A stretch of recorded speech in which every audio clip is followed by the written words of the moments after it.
तो दोस्तों आज हम फिर से आपके लिए लेकर आए हैं देश दुनिया की तमाम ताजा बड़ी खबरें। सबसे पहली बड़ी खबर में आपको बताएंगे दोस्तों कि पेपर लीक होने के कारण यूपी पुलिस भर्ती की परीक्षा योगी सरकार ने की रद्द। 6 माह के अंदर फिर से होगी परीक्षा, तो भड़का विपक्ष, सीबीआई जांच की कर दी मांग। गाजा पट्टी में जंग के बीच इजराइल को अमेरिका से लगा झटका। इजराइल की बस्तियों को अमेरिका ने बताया अवैध। फिलिस्तीनियों की जमीन खाली करने का इजराइल को दिया आदेश। लोकसभा चुनाव के लिए दिल्ली में कांग्रेस और आम आदमी पार्टी का गठबंधन हुआ पक्का। 4 सीटों पर आम आदमी पार्टी, 3 पर कांग्रेस लड़ेगी दिल्ली में चुनाव। मरी हुई गाय के कारण सीएम योगी आदित्यनाथ की बाल बाल बची जान। सीएम योगी के काफिले से आगे चल रही एंटी डोमो कार मरे हुए गाय के सबसे पलटी। 5 पुलिसकर्मी समेत 11 लोगों की गई जान। लोकसभा चुनाव से पहले दिल्ली के मुख्यमंत्री केजरीवाल ने बिजली और पानी के बिल माफ करने का किया ऐलान। कहा, मैं हूं तो बिल आप फाड़ के फेंक दो। यूपी में राज्यसभा चुनाव में जीत पाने के लिए अब राजा भैया से मिलने खुद पहुंचे अखिलेश यादव। बीजेपी की बड़ी चिंता। तो दोस्तों सभी खबरों को आपको एक एक कर बताने वाले हैं। वीडियो को लाइक कर चैनल को सब्सक्राइब कर दें। इसी बीच पर तो दोस्तों अगली खबर की ओर, तो लोकसभा चुनाव से पहले योगी सरकार को लगा झटका। उत्तर प्रदेश पुलिस की भर्ती परीक्षा हुई रद्द। 6 माह के अंदर दोबारा से होगी परीक्षा। दोस्तों आपको बता दें कि उत्तर प्रदेश में लोकसभा चुनाव से पहले योगी सरकार को आज बड़ा झटका लगा है। दरअसल आपको बता दें कि उत्तर प्रदेश सरकार ने 17 और 18 फरवरी को करवाई पुलिस की भर्ती परीक्षा को रद्द कर दिया है। साथ ही 6 माह के भीतर फिर से परीक्षा कराने के आदेश योगी सरकार ने दिए हैं।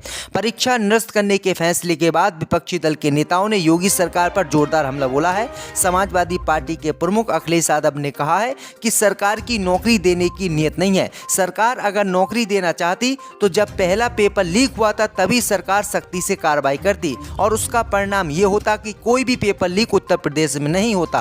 नौजवानों के सपनों के साथ ये सरकार खिलवाड़ कर रही है। सरकार इसमें अपनी गलती मान रही है। वहीं आपको बता दें कि कांग्रेस पार्टी ने इस मामले की सीबीआई जांच कराने की मांग की है।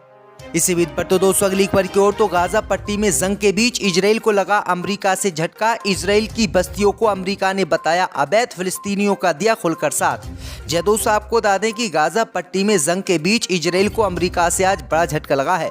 दरअसल आपको बता दें कि अमेरिका ने शुक्रवार को फिलिस्तीनी क्षेत्र पर कब्जा करके बनाई गई इजराइल की बस्तियों को अवैध बताया है और इजराइल की सरकार से तत्काल उस जगह को खाली करने के लिए कहा है। वहीं आपको बता दें कि अमेरिका के इस बयान से पूरे इजराइल में हड़कंप मच गया है और नेतन्याहू परेशान हो गए, क्योंकि गाजा पट्टी में जो अब तक जंग चली है उस जंग में इजराइल का साथ लगातार अमेरिका दे रहा है। लेकिन अचानक ही अमेरिका ने अपना फैसला पलटा और वो इजराइल के विरोध में उतर आया है। इसी बीच पर तो दोस्तों अगली खबर की ओर, तो दिल्ली में आम आदमी पार्टी और कांग्रेस का गठबंधन हुआ पक्का। 4 पर आम, 3 पर कांग्रेस पार्टी लड़ेगी चुनाव। दोस्तों आपको बता दें कि दिल्ली में कांग्रेस और आम आदमी पार्टी ने आगामी लोकसभा चुनाव 2024 के लिए सीट बंटवारे की घोषणा कर दी है। कांग्रेस महासचिव और सांसद मुकुल वासनिक ने बताया है कि दिल्ली में लोकसभा की 7 सीटें हैं, जिनमें से आम आदमी पार्टी 4 सीटों पर चुनाव लड़ेगी। इसमें नई दिल्ली, पश्चिमी दिल्ली, दक्षिणी दिल्ली और पूर्वी दिल्ली शामिल है। कांग्रेस नेता मुकुल ने प्रेस कॉन्फ्रेंस करके इसकी जानकारी दी है और उन्होंने बताया है कि 3 सीटों पर कांग्रेस पार्टी चुनाव लड़ेगी। कांग्रेस पार्टी जिन सीटों पर चुनाव लड़ेगी उसमें चांदनी चौक, उत्तर पूर्व और उत्तर पश्चिम पर चुनाव लड़ेगी। इसके साथ ही कांग्रेस और आप के बीच गुजरात, हरियाणा, चंडीगढ़ और गोवा में सीट बंटवारे की घोषणा हो चुकी है। इसी बीच पर तो दोस्तों अगली खबर की ओर, तो ईरान ने पाकिस्तान पर फिर से किया बड़ा हमला, कई लोगों की मौत। दोस्तों आपको बता दें कि ईरान ने फिर से पाकिस्तान में हमला कर दिया है, जिसमें आतंकी संगठन के कई कमांडर समेत कई लोगों की मौत हो गई है। ईरानी सेना ने शुक्रवार शाम को पाकिस्तान के सीमावर्ती प्रांत सिस्तान बलूचिस्तान के पास हमला किया है, जिसमें आतंकी संगठन के कमांडर इस्माइल समेत कई लोगों की मौत हो गई है। ईरान द्वारा आतंकवादी संगठन जैश अल अदल को आतंकी संगठन घोषित किया गया है, जो मुख्य रूप से ईरान के दक्षिण पूर्वी प्रांत सिस्तान बलूचिस्तान से संचालित होता है।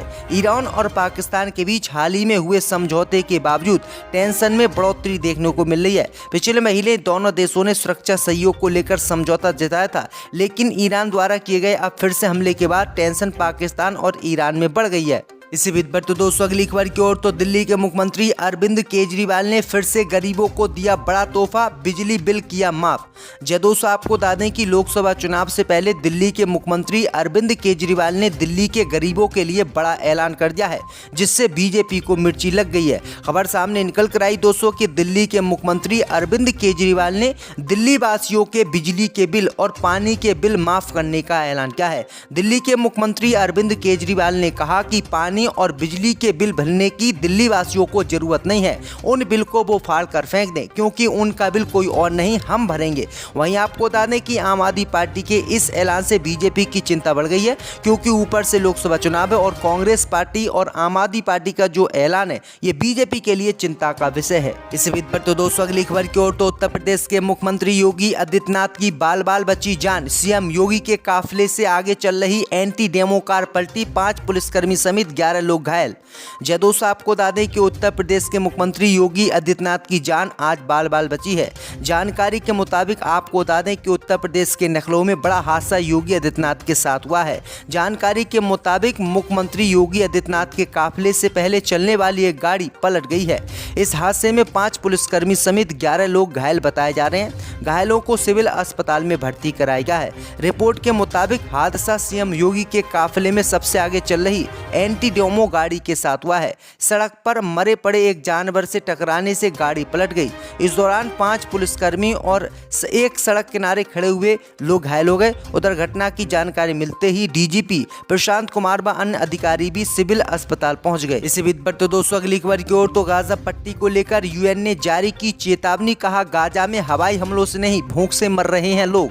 जय दोस्तों, आपको बता दें कि गाजा में लोग युद्ध के बाद अब भूख से मर रहे हैं। ऐसी ही एक दिल दहलाने वाली घटना सामने आई है। उत्तरी गाजा में जवालिया शरणार्थी शिविर के एक व्यक्ति अबू जिब्रील ने अपने परिवार का पेट भरने के लिए अपने 2 छोटे बेटों को मार डाला है।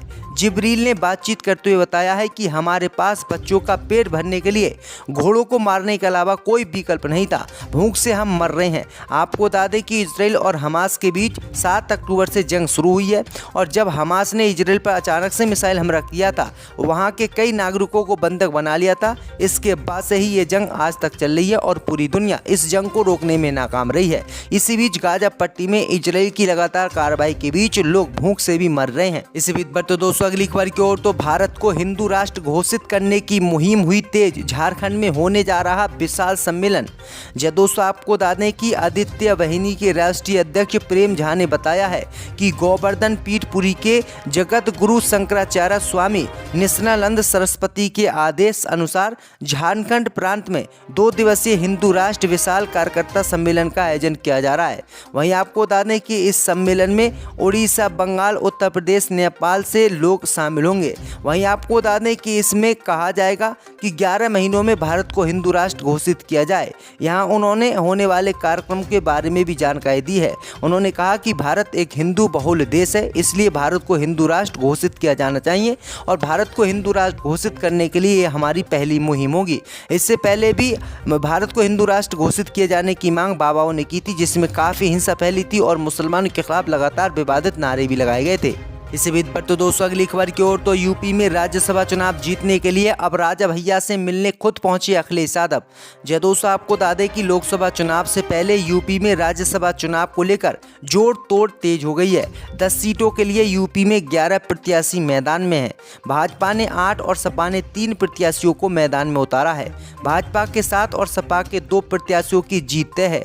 भाजपा को 8वें प्रत्याशी के लिए 9 वोट और सपा को 3 वोट चाहिए। वोटों का गणित कुछ ऐसा बनना है कि एक वोट की कीमत हो गई है। ऐसे में 2 वोट वाले बाहुबली विधायक राजा भैया भी महत्वपूर्ण हो गए हैं। उनकी जनसत्ता पार्टी के पास 2 वोट हैं। ऐसे में उनके 2 वोट पाने के लिए भाजपा और सपा दोनों लगी हुई हैं। अब खबर सामने निकल कर आई दोस्तों कि इस चुनाव को जीतने के लिए राजा भैया से मिलने के लिए अखिलेश यादव उनके घर पहुंच गए हैं और राज्यसभा में उनको वोट देने की उन्होंने अपील की है। अब देखते हैं कि राजा भैया अखिलेश यादव की पार्टी सपा को वोट राज्यसभा चुनाव में देते हैं या फिर फिर नहीं। इसी बीच पर तो दोस्तों अगली खबर की ओर तो गाजा पट्टी में जंग के बीच भारत को हथियारों की सप्लाई कर रहा इजराइल।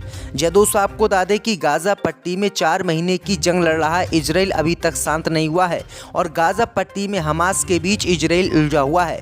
खबर सामने निकल कर आई दोस्तों कि गाजा में जारी लड़ाई के बावजूद इजराइल का भारत को सैन्य निर्यात प्रभावित नहीं हुआ है।